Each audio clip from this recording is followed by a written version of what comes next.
Hello, Channel Automation podcast listeners. Welcome back to another deep dive into the techniques that convert leads. I'm your host, KC Urias, and today I am joined by Anysten from Winchoice. It's great having you on, and thank you so much for taking the time to join us today. Yes, ma'am. Thank you so much for having me. I was excited. I know it's exciting, and just for you guys' own notification, we're recording this at the very end of the year, and so we're looking forward to a good 2025 partnership continuing to grow with Winchoice, and so we're really happy to be able to talk to you, Aniston, today, and let's hop right into it. So, tell me a little bit about your position at Winchoice. So currently I'm actually the channel automation admin. So there's two of us kind of on the platform. We That's basically our sole focus, our sole responsibility. We were scheduling managers for a brief period of time until, to our surprise, they said, "Hey, we're bringing on Chow. We want y'all to be," is what they called, the internal Chow champions, and I mean we've been killing it ever since. Very cool. Yeah.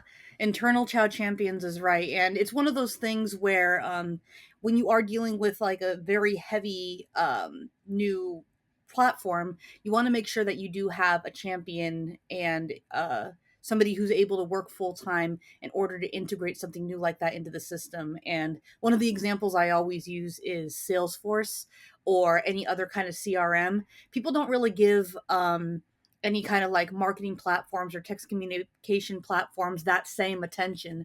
And so it's one of those things that if you're listening and you're thinking of changing things over, it's not going to happen in a week. But if you have somebody dedicated, it'll certainly happen a heck of a lot faster. Tell me a little bit about how Winchoice has been evolving since you started working with us.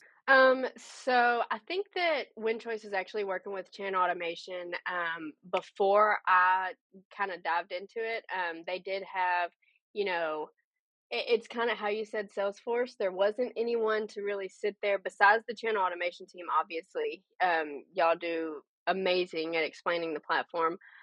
But as for the agents over there who obviously were making outbound calls as well as being assigned channel automation to keep up with their outbound calls, as well as, sending text messages, emails, things like that, they didn't really get, I feel like, the good one-on-one training. Like, hey, this platform is going to do it for you. You don't really have to touch it. You know what I'm saying? Keep your eye on it. You know what I'm saying? Make sure that you're keeping up with everybody that you're talking to, but it'll really do it for you. So, whenever they kind of took a step back and was like, okay, we need to dive deeper into channel automation because obviously, it's helping us drastically. They kind of, it was to my surprise, but I kind of talked to our CEO, Morgan, telling him about, hey, I want to get into like the marketing side of it, like setting appointments. It's great. I'm great at it. But I kind of want to dig in a little deeper, and I'd brought up social media. And then probably like a couple weeks later, said, "Hey, we got Chow, or channel automation. We call it Chow here. We have Chow. We want you to be, the superstar in it." Me and the other girl, her name's Christine. She's not here right now. She's actually attending to Chow. But we work very well together. I'm very attention to detail. She's very let's get it done. So with her push, which is it's kind of intimidating sometimes, but with her push to get it going and my focus on, okay, let's make sure this is right, this is right, and this is right. I mean, honestly, as soon as we got in it, it's been great, and we've been killing it since. I mean, we've even noticed the call center director. He's like, "Look, man, y'all set half as many appointments as the people on the calendar, and we pitch, probably double the percent that they do, and sell. Y'all have a higher sell percentage, higher pitch percentage. I mean, it's been good all the way around." Yeah, so you're not doing the shotgun strategy, but instead getting some leads that are more sticky. Oh, Yeah. yeah, yeah, yeah. More way better intent buyers. They wanna I mean, consumers wanna be met, you know what I'm saying? They want to be met where they want to meet. And some people, other companies, we were those other companies where we're gonna call you. We don't you know what I'm saying? We're gonna call you because you want the information, we're trying to give it to you. But doing that, that's all you're gonna be is the other companies. You know what I'm saying? You gotta be able to meet your consumer where they wanna be met. Yeah, so you guys were one of those like speed to lead guys where it's like as soon as you get in a new form, you're on the phone right away trying to get a Oh, hold of them. yeah. We're all fighting over it too. Like, "No, y'all see that? No, no, we got it." Yeah. Yeah, that was us. Yeah. Hey, I mean, it's something that can be effective, but the thing is, it's like you do have to be that first one there, Yeah. and also you need like if you get another phone call from another person, it's almost like the consumer's like, okay, well, I sat down at a restaurant, and all of a sudden everybody is running at me with food, Yeah. trying to offer me food at the same time, and that's a lot of stuff. But then somebody else comes in, and it's like, well, I got you your food, your drink, your dessert, it's ready to go, and then they put that in front of you, and you're like, oh, well, now I don't have to think about it anymore, Yeah. instead of trying to pick and 110%. choose. Yeah, Yeah, that's the 100%. goal. And one of the things that I don't really talk about too much on the podcast is our team has been in home improvement before, like much before we started developing the software. And it was one of those things where we would be daily irritated with stuff. And I mean, I'm not trying to sound like, me and Vic and the rest of the team were just kind of grumpy all the time, but we would be really annoyed that we would have to go from like having our CRM over here and then having a text platform over here and having an email platform over here and having basically like the collection of the responses coming in one place. Somebody DNCs over here or over the phone, it doesn't get Mhm. communicated in that way over here. And that's something that I hear a lot from people who are like coming out and talking to us, which it's nice that we're able to kind of speak to that a little bit. Oh, 100%. Do you have your CRM connected? I'm not 100% familiar. Yeah. A hundred Okay, and two. cool. We use HubSpot. So Salesforce is kind of like the dinosaur. Now there are some things we deeply miss about Salesforce, but yeah, we have HubSpot connected. I mean, it pulls great. As soon as something happens, it's letting us know. So that was a problem that we were actually having in the beginning. Was we'll be texting someone and it's all the same leads. Someone over there would call them, we'd be in the middle of texting them, we're getting right there to, I got this time for you, and then boom, somebody said something. And we're still texting them back because, it hasn't completely caught up yet. But we actually had Oh, and so then Norbert you fight each and other. yeah, yeah, that was a tough few months. It was funny, but I was like, Norbert, listen, bud, we gotta fix this, please. And Norbert is their account manager and a superstar over on our team for sure. But yeah, it's one of those things where it's like all of a sudden you got something new and you're like, crud, now we're too fast or now we're competing with the Yeah. other part of the team. Yeah, I get you. What kind of like modern marketing tools are most exciting to you out of what you've been using so far? So to me, when you say that, do you mean like within the platform or just in general? In general, because a lot of people are jumping into like AI marketing assistants, other people are jumping into trying to implement every kind of like communication happening at one time so that way the clients can pick and choose what they want to do. Everything is new in the last year 2024. We have a lot of new tech, so I'm just wondering, like, do you have a favorite? I do. So anything, honestly, and it's kind of broad, but anything AI. I will say I was one of those people that whenever AI was making its debut, I'm like, that's kind of scary, like it's like a old movie, like robots are taking over the world, but the thing with it is when I started working with channel automation, and obviously we implement the AI, artificial intelligence is that of what it is. Like somebody has to teach it. I mean, Chat GPT. If you want to ask Chat GPT a question, say, hey, give me a response to, and this is what we used to do before Chow. Every text message, hey, I need a response to this that's professional, polite. You have to, Every you single text? well, maybe not other people, but I did. Okay, I had to. Mine was gonna be pristine. I'm setting this appointment before anybody else. So yeah, with ChatGPT, it was like you have to train it. You have to get it going where you need it to go, and that's what AI is. Like a little spill. We went to the Vault conference hosted by Patrick Bet David, and he had Max Tegmark, and Max Tegmark is big. He's a Swedish American philosopher. He actually wrote a book on what's the book called? It's like Life Before AI or Life 3.0, and it's about what the world might look like as AI continues. So that was it was like a 4-day, okay, 4-day conference. Dwayne The Rock Johnson was there, okay? And I was most excited to hear about the guy who wrote a book on AI. Like that was the whole piece. So being there and then, they ask you questions based off of AI and you got to like speak with the people around you. It was kind of great. So, I mean, AI is probably anything AI, if you can get something else to do it, you tell it what to do and it listens, not like people, okay? You tell it what to do and it listens. Listen, I mean, it's a win-win for me. You got my vote. I agree with you. And one of the things that I think is so awesome for AI is accessibility has always been something that you have to actively pursue in order to get it, like, so that way your company is able to adhere to people who, maybe they can read things really well, but they can't hear you too well, and vice versa. I think the accessibility that comes with AI is really fantastic. And that also goes for people, like people like us, where we're just thinking, hey, I need an extra brain on this. And you don't have to go find an extra brain. You have something available to you that can Mhm. help bounce ideas back and forth with you.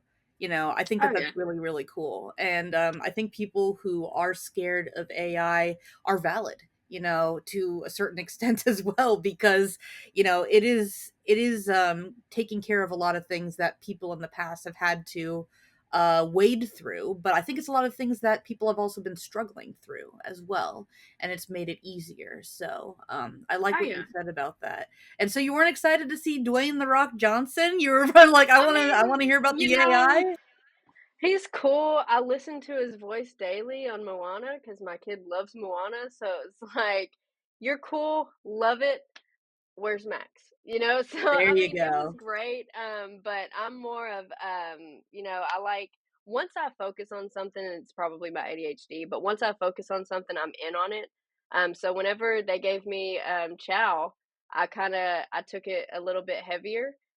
So of course, whenever people were still in my sets, and I'm like, y'all put me on chow for a reason. Like, if y'all didn't want somebody that was gonna fight for chow, you picked the wrong person. You know what I'm saying? And honestly, this is just extra. I don't even think I've talked to Vic about this. But channel automation and its AI and its platform, seeing everything work together and learning about the funnels and everything, how to get stuff moving, like it. Computers interest me, and so Chow was just like a playground. You know what I'm saying? It actually drove me to. I'm now enrolled in college to get my bachelor's in IT with AI focus. So There you go. That's so cool. everything AI, yeah, it's been great.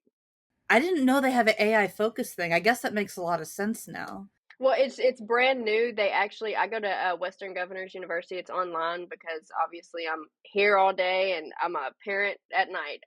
So I get to do everything online at my own pace. But they actually just broadened or opened it up to have an AI focus. So I got in at the right time. I think that that is something that's absolutely needed. And I was actually just talking to my husband about that too. I'm like, there's going to be new laws that have to surround AI. So everybody is rushing to do a bunch of sketchy stuff with it. But also, like, being able to teach people about how to properly use I think is a great way to keep it under control. Which I know that definitely sounds like Skynet, but Yeah, yeah, but you do. You have to. Yeah. being able to collaborate together and not let it kind of like run wild, because sometimes at that point you're getting less good advice, and it's just kind of trying to fill in the gaps. And that's something I actually was going to talk to you about, since you are sort of like an AI interested person. Is did you hear about, on like OpenAI and ChatGPT, one of the things that it's taken from humans is, if it doesn't know the answer straight away, it'll come up with something like, I think this is the answer. Yeah, yeah, yeah. So whenever they were talking about that, I actually watched, I think it was on Facebook or something. Because I keep up with ChatGPT. ChatGPT is like my best friend. Like if I could just text it back, hey, how's your day? You know what I'm saying?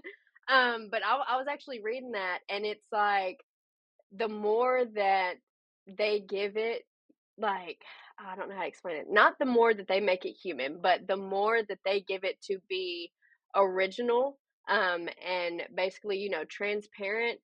to me, it gets better. To some people, it's like, oh, they're going to give it emotions next, like the Tesla bots. Oh, they're going to give it emotions next, and it's not even that. It's, I mean, I don't know. The more that they give it, the better it gets, and that's how I'm looking at it every time. Yeah, 5.0 or 5 when it comes out. That I've been talking to everybody about that. I'm super excited. I want to Oh see yeah. how it evolves from all the feedback that people have had for the negatives of OpenAI. But anyways, we're kind of getting off on the other side a little bit. I did want to ask you, obviously it benefits the companies in terms Mhm. of being able to implement AI, implement having that extra hand in the system, and also enhancing the current contact centers, like when they are struggling trying to get through to a customer, or if they just need to have somebody being answered over here while they're taking care of something over here. An AI assistant is something that has been very helpful. Do you think, though, on the consumer end, this is something that is also beneficial to the customer, like something that they actually like? Or do you think it's sort of like, oh, well, now I have to deal with this because everybody's using AI these days? I'm wondering, like, what's your stance on that?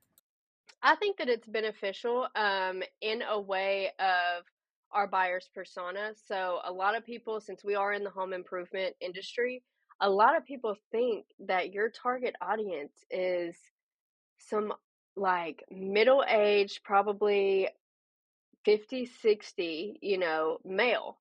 They're looking to do, they're handy manny, and it's not that. Like, I've looked at our buyers persona and we're really hitting in like the 30s to 40 range of women. That's Um crazy. I wouldn't have yeah, guessed. yeah. And then even as you get younger, because I mean we have young buyers, times have changed. There are more younger people buying houses, and there are more younger people investing in what they own. So they invest more in their assets rather than gaining more assets. And that's just what I've learned by being on the social media side. Creating the ads and things like that. And I'm younger. I'm 23. I don't own a home, but I prefer to text. If I'm looking to buy a vehicle, I don't want it. So it's kind of like I used to sell cars. When you put your information in, say, "Hey, I want some information," it's like walking into a car lot where there's 10,000 cars and there's also 10,000 salespeople. And I don't know about you, I hate driving onto a car lot and I'm like dodging them. I'm looking this, if they're looking at me, I promise you, I'm acting like I don't see them. Yeah. So if I text someone like, "Hey, I'm interested in your 2025 Toyota Camry," if you can text me back and we can get that done over text and I don't have to, "Hey, can I call you?" Look, at that point I'm done. Like my car salesman, I've had the same car salesman for 4 or 5 years because I get it done over text. And women, even my mom, she was actually looking for windows here recently, and it was the texting. Obviously, she came to me, but it was the texting. Like it's the convenience. So usually, you call people. You're in a contact center. Hey, I'm at work. Call me back later. You call them back later. Guess what they're not doing? Answering.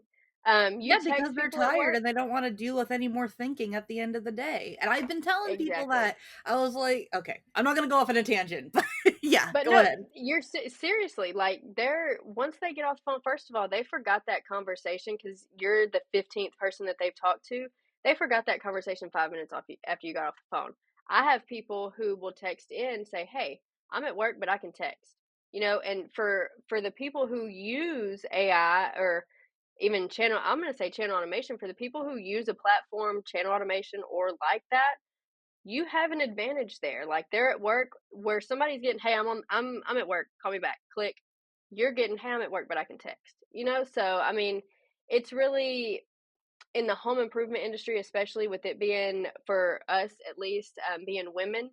I always have my phone on me. Like I'm always scrolling to see the next. Everybody It's does. just it is what it is. The phones, how people used to say, whenever I was like 12, 13, "Oh, you got the world in your hands." Like I'd ask my dad a question, Google it, and it now you actually do, like with AI becoming as powerful as it is, you have that in your hands. If you're not checking your phone to see what you want, you're going to miss out on a lot. Nobody's looking at billboards anymore. I mean, if you're sitting in traffic, you have to, but yeah. Well, yeah, yeah, but you're really only honestly, and don't tell any cops this, but when I'm sitting in traffic, I'm You know, if it's bad traffic, I'll put it in Yeah, park and I'll, yeah.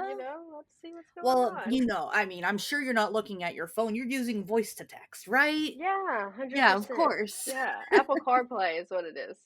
There you go. Yeah, having it over the speakers and, I mean, Yeah. it's kinda cool that, they're also, marrying that in where it's like you can keep your eyes on the road because you can talk and then go back and forth. Um, Oh, yeah. Not so cool is, in my opinion, I kind of want to know your thoughts on it too. What do you think about those big old like iPad looking things in the front of the cars where you're a button person? So for me, like, so in Mercedes-Benz, they now have that, like, the whole center console. I think they started it in 24.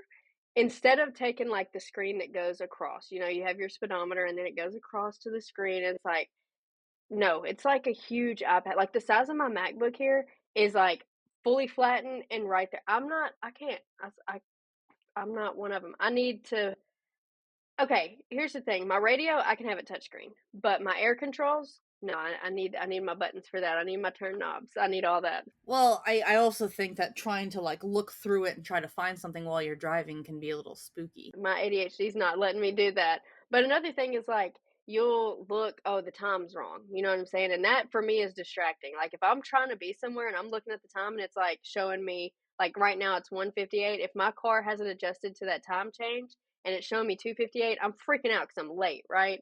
And some of the things in the new electronic screens on the cars, disabled while you're driving.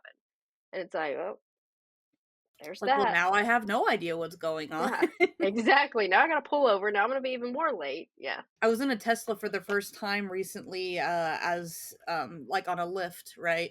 And I think even having like all of the cars surrounding you and you can like see everything moving, all the different cars moving around you. Talk about ADHD. I would be staring I'd be Yeah. watching the little cars jiggling along the whole time. And it's not even that interesting. It's just No, that it's it's not, it's there. distracting. Yes, it's 100%. Whenever we were actually in Florida at the vault, first of all, it was packed, okay? Like, obviously, everybody's there for the vault. I mean, Florida traffic is terrible anyways, and I was riding with, one of our sales reps, and he had rented a Tesla, and I'm looking at the screen, and I'm like, "Dude, I don't know how you're driving and watching that at the," like, I couldn't do it. I'd have to turn it off. Like, I hope the car can figure it out without the screen being on, but I'd have to turn it off. Yeah, I'd be the same way. Yeah. And then you would see your reflection in there. I don't know if I'm keen on that either. Oh, yeah, you're right. Because then Because it's I'd get gonna be, distracted it's the too. unflattering angle. It's like under your face. I don't want to look right Exactly. towards you Yeah, no, now. I'm good. I'm good. Yeah. That is something that I wanted to tie in though. Is it going to reach a point where there is too much new tech being thrown at people, do you think, when it comes to communication and home improvement? Do you think that there's like a limit of how many contacting touch points you should do per day? Is there like a golden number in your opinion? Do you think as long as the user journey is good, then it doesn't matter how many things you send out as long as it's interesting? For me, it's based off of opinion. If you think that it's too much, well, that's your opinion. Like, I can go talk to somebody right next door and they could probably say, "Hey, AI is too much." I look up something and I'm scrolling on Facebook and boom, there's an ad for it. That's too much. Whereas for me, if I look up something and then I get distracted or something, an ad comes back up, I'm like, "Oh yeah, let me go back and click you know what I'm saying?" So for me, too much is very opinionated. What's too much for you is not enough or just enough for somebody else. Now, as for the touch points, I feel like there should be a cap on, how many times that you touch someone before obviously, they either block you or they start engaging cuz here's the thing, you can touch someone too much and they're just annoyed at this point that they're going to give you whatever you want. Like say setting an appointment. If we text them, and we text them now texting is kind of easier to ignore, like I'll just block your number, whereas contact center if they're calling, obviously we have millions of local presences. Like you're not going to block every single one. There's no way. You know what I'm saying? But even on the phone, if you're calling them too much, there's going to be one call that they're going to answer. They're going to set that appointment and then they're not going to show up. They're really just trying to get you off of their tail. So for me, limit the touch points, yes. Now the golden point, in my opinion, it's not how many, it's so channel automation obviously does an amazing job at as soon as they put in the lead, hey, we're letting them know, hey, this is Winchoice USA, we're here to give you your free window information.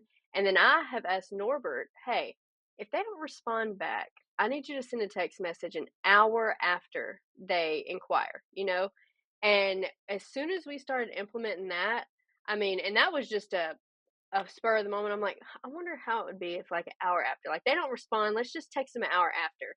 Because for me, if I'm on lunch, and I'm responding to somebody texting back, oh, I got to go back in, an hour later when I'm on break and that comes back through, oh, I have time now, so it's kind of, it's like a sweet spot. So we've definitely benefited from that. But, and then not touching them enough, you're going to lose them. You know what I'm saying? If all you send out is, hey, we're Winchoice USA, and you wait and wait and wait for them to respond, I mean, you're not going to get that response. It's just, it's not, if you're not in someone like in their focus at least a couple times a day, you're good. Like, I remember Old Navy.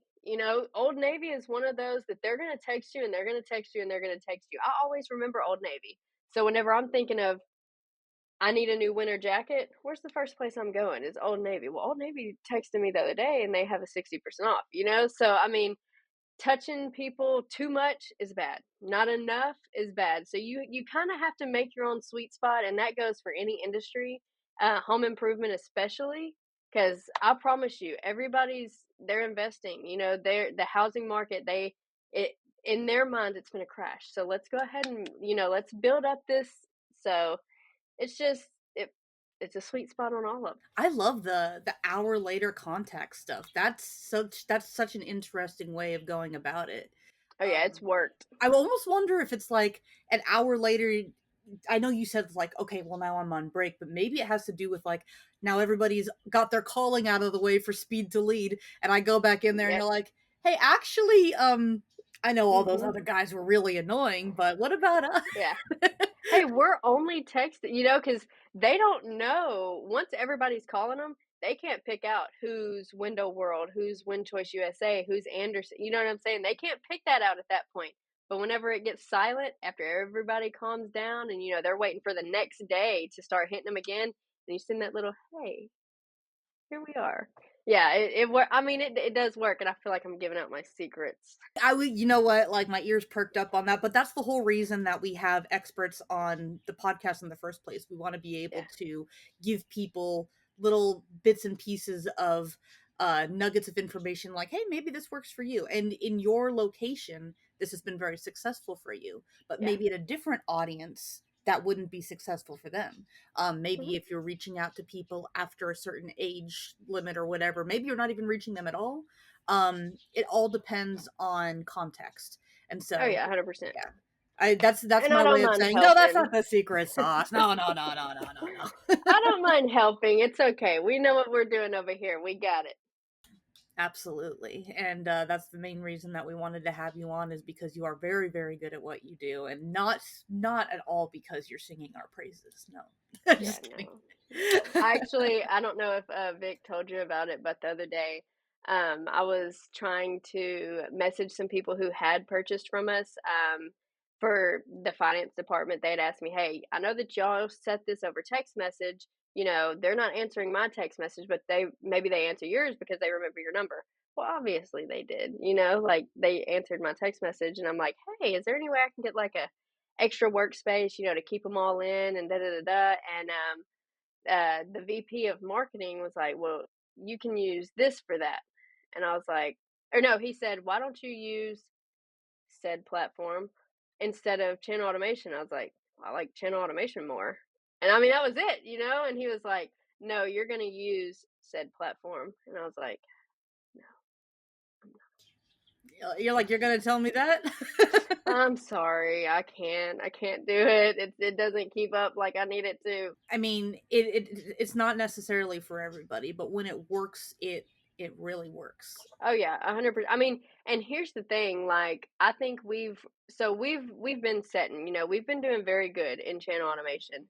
But I don't think that it really hit, how good it's been going. I mean, obviously they've seen it, they've seen the numbers, they've seen the sales, hey, y'all are doing good. You know what I'm saying? Until we hit a record-breaking month in or actually we hit a record-breaking week on our way to a record-breaking month in the drought of the season. Everybody knows in sales, regardless of what it is, decent probably like mid-November up until about the beginning of March. That's really kind of your dead season. And then, we hit a record-breaking week and a record-breaking month. And it's like you don't you don't get that from sitting back and doing the same thing that every other company is doing. You know what I'm saying? Like, we're extremely grateful. Don't get me wrong, we're extremely grateful to have the month and the week and, hopefully the year next year that we have. But we're also working our asses off. Like we're implementing I don't know if I can say that, but we're implementing everything that we can, to become better, to do better. And we're on the right road, like we've taken the right turns. We're doing very good. Yes, you can say that. We've got all adult listeners here, so don't worry about that. And if, Well, if kids are interested in channel automation, then they've really got something going on with their business. oh yeah, 100%. My kid, she's on it. Any last words before we start to wrap up today? Some advice that you want to give our listeners? In all honesty, what I in my personal experience, I've listened to Norbert. Norbert's like, that's my guy. He might not know it, but it might be one-sided, but that's my guy. I love Vic as well, and I mean any type of, advice that they're gonna give you, they've seen it, they've lived it. So as long as you have Vic, Norbert, even Mod, I don't know anybody else that I've worked with, but our team is amazing. They've coached us along the way with anything that we've had help with. I had to tell Norbert the other day, get on your plane and stop messaging me because he's like, hey, I'm going so and so, but I can help you. I'm like, get on your plane, dude. Like channel automation, working with them, it's been great. It's a great group of people, very smart. And my advice would be go, channel automation, stick it out. It might be rocky there in the beginning, but everything is. You kind of got to fill it out. You got to get somebody who can, be on there full time and figure it out because you're not always going to be able to call channel automation. You kind of have to figure out your own way. But once you get that done, they're a huge asset. In all honesty. Thank you very much. That's really awesome. I really appreciate that. All right, so that's going to be it for us today. Whether you love or hate what we talked about, we do want to hear from you. So comment or shoot us an email at hello@channelautomation.com. Also, please consider subscribing to this podcast wherever you're listening, Buzzsprout, YouTube especially. You guys looking at our beautiful faces, we want you to subscribe and continue getting tips on marketing and call centers and more. And as always, make sure to keep your lead conversion high.